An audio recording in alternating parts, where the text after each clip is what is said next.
13 साल। एक बच्चा जो 2013 में पैदा हुआ था आज टीनेजर बन चुका है। एक स्टूडेंट स्कूल से निकलकर कॉलेज कंप्लीट कर चुका है। आर्टिफिशियल इंटेलिजेंस मेन स्ट्रीम बन चुकी है। टिकटॉक आया और लगभग पूरी सोशल मीडिया इंडस्ट्री को बदल दिया। लेकिन एक सेकंड, एक चीज थी जो लोगों को सालों तक इंतजार करवाती रही, GTA 6। 13 साल तक गेमिंग कम्युनिटी एक ही सवाल पूछती रही, आखिर GTA 6 को रिलीज होने में इतना लंबा टाइम क्यों लगा?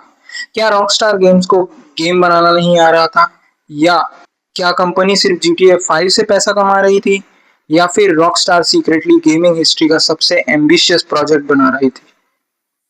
आज हम GTA 6 के 13 साल के लंबे डेवलपमेंट की पूरी कहानी समझेंगे, और वीडियो के एंड तक आप समझ जाओगे कि शायद रॉकस्टार के पास इतना टाइम लेने के अलावा और कोई ऑप्शन ही नहीं था।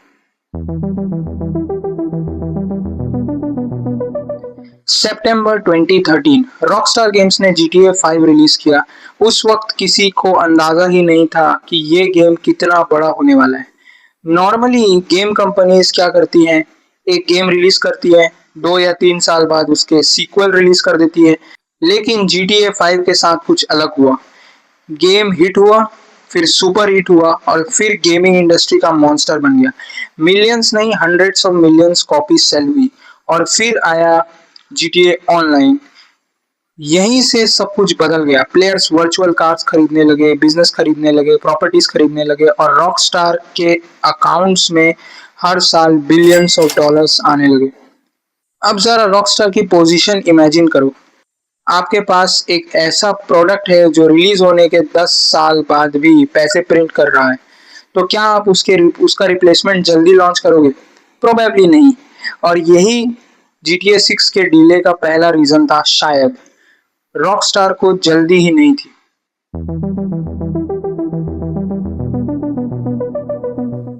बहुत लोग सोचते हैं कि रॉकस्टार ने 2013 से लेकर 2026 तक सिर्फ GTA 6 पर काम किया, लेकिन रियलिटी बिल्कुल अलग है। GTA 5 के बाद रॉकस्टार का बिगेस्ट फोकस था रेड डेड रिडेम्पशन 2। अगर आप RDR2 खेले हैं तो आप समझ सकते हैं कि उस गेम का स्केल कितना इंसेन था। Characters, animation, physics, open world, detailing, सब कुछ नेक्स्ट लेवल था, और ये सब बनाने के लिए रॉकस्टार के हजारों डेवलपर्स की सालों तक काम कर रहे थे। 2013 से 2018 तक रॉकस्टार की मेजॉरिटी एनर्जी GTA 6 पर नहीं, बल्कि रेड डेड रिडेम्पशन 2 पर लग रही थी।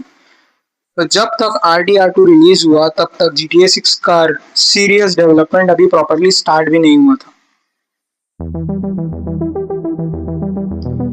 अब एक इम्पोर्टेंट सवाल, आखिर गेम बनाना कितना डिफिकल्ट हो सकता है? एक गेम ही तो है, राइट? एक्चुअली नहीं। आज के modern triple A game movies से भी ज्यादा कॉम्प्लेक्स हो चुके हैं। एक मूवी देखने में 3 घंटे लगते हैं, लेकिन GTA 6 में players hundreds of hours spend करेंगे, और हर सेकेंड वर्ल्ड को बिलीवेबल लगना चाहिए। Roads, cars, buildings, traffics, weather, NPCs, police, animals, physics, हर सिस्टम दूसरे सिस्टम के साथ कनेक्टेड होता है। अगर रॉकस्टार एक छोटा सा फीचर ऐड करता है तो उस फीचर का इम्पैक्ट पूरे गेम पर पड़ सकता है, और इसी वजह से डेवलपमेंट एक्सपोनेंशियली डिफिकल्ट होता चला जाता है। रॉकस्टार सिर्फ मिशन नहीं बना रहा था, वो एक डिजिटल सिटी क्रिएट कर रहा था। एक ऐसी सिटी जहां मिलियंस ऑफ प्लेयर्स अपनी मर्जी से कुछ भी कर सकते थे। अब रॉकस्टार के सामने एक और प्रॉब्लम थी, GTA 5। जी हाँ, फिर से GTA 5।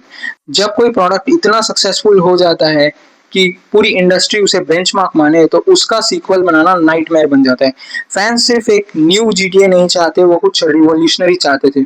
अगर GTA 6 सिर्फ GTA 5 जैसा हुआ, लोग डिसअपॉइंट हो जाते। अगर ग्राफिक्स थोड़ी बेटर होती, लोग डिसअपॉइंट हो जाते। अगर मैप थोड़े बड़े होते, लोग फिर भी डिसअपॉइंट हो जाते। रॉकस्टार को कुछ एक्स्ट्रा ऑर्डिनरी डिलीवर करना था, और एक्स्ट्रा ऑर्डिनरी चीजें टाइम लेती हैं, बहुत ज्यादा time. COVID-19 can be characterized as a pandemic. पूरा वर्ल्ड रुक गया, ऑफिसेज बंद हो गए, कंपनीज रिमोट वर्क पर शिफ्ट हो गई, और गेमिंग इंडस्ट्री भी इससे बच नहीं पाई। अब इमेजिन करो हजारों डेवलपर्स डिफरेंट कंट्रीज में, डिफरेंट टाइम जोन्स में, सब एक जायंट प्रोजेक्ट पर काम कर रहे हैं। सडनली सबको घर से काम करना पड़ता है। कम्युनिकेशन स्लो हुई, टेस्टिंग स्लो हुई, डेवलपमेंट स्लो हुई और GTA 6 जैसे प्रोजेक्ट में हर डिले मल्टीप्लाई हो जाता है।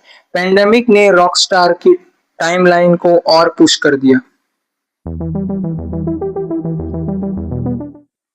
रॉकस्टार की एक रेप्यूटेशन है, ये कंपनी गेम्स रिलीज नहीं करती, ये इवेंट्स रिलीज करती है। जब रॉकस्टार गेम लॉन्च करता है, पूरा गेमिंग वर्ल्ड उसके बारे में बात करता है और इसी रेप्यूटेशन की वजह से कंपनी खुद अपने लिए प्रॉब्लम क्रिएट कर लेती है।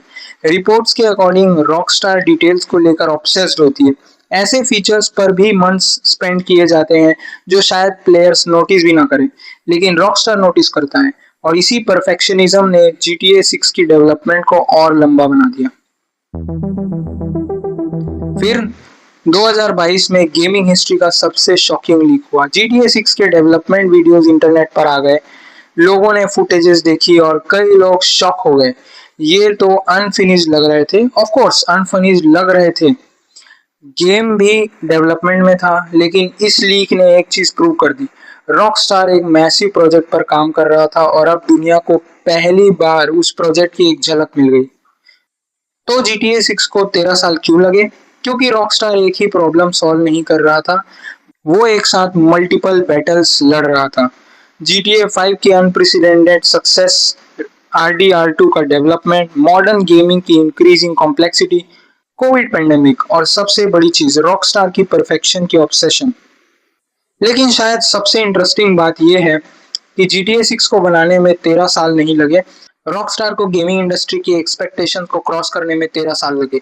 अब सवाल ये नहीं है कि GTA 6 को इतना टाइम क्यों लगा, सवाल ये है कि क्या GTA 6 इन 13 सालों का वेट को जस्टिफाई कर पाएगा। क्योंकि अगर ये गेम एक्सपेक्टेशंस पर खरा उतर गया तो शायद हम सिर्फ एक गेम रिलीज नहीं देख रहे, हम गेमिंग हिस्ट्री का अगला चैप्टर देख रहे हैं।